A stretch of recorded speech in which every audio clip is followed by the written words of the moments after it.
为什么元宇宙能够在2022年成为最大的风口？第一个原因，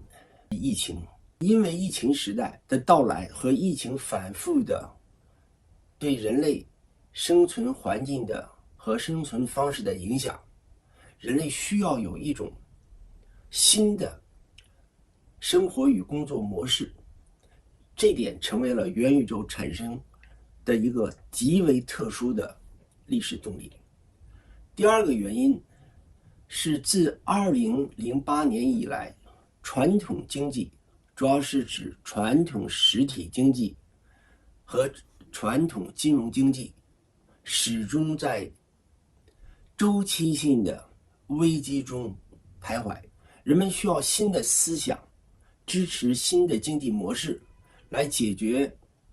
传统经济结构性的制度性的困境。正是在这样的原因下，元宇宙提供了一种极为有创造性的选择。第三个原因是技术原因，从 IT 革命开始，一直进入到近几年来，大数据、云存储、通讯革命，从 1G 到 5G， 以及现在正在路上的 6G、AI、区块链、数字孪生，还有诸如量子科学革命，所有这些技术终于集结在一起，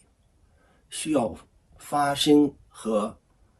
建立一种综合性的、根本性的一个技术革命框架，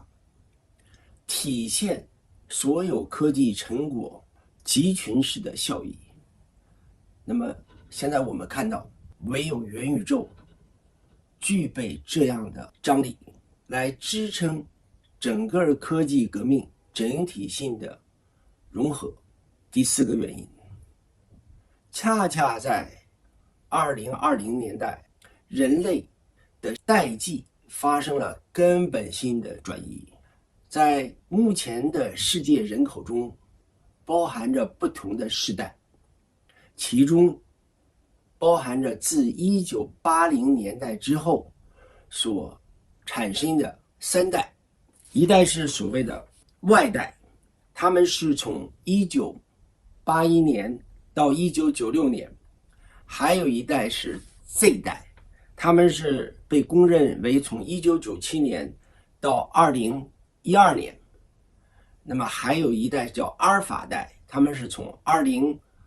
年到现在。那么我们知道，从80后开始，特别90后，他们是在数字经济中长大的，他们是在移动互联网中长大的，他们是天生的对元宇宙不存在着心理和技术障碍的三代人。总的来说，我们应该这样认为，元宇宙是在疫情背景的刺激下，在特定的一个历史环境之中实现和发生的一个引人注意的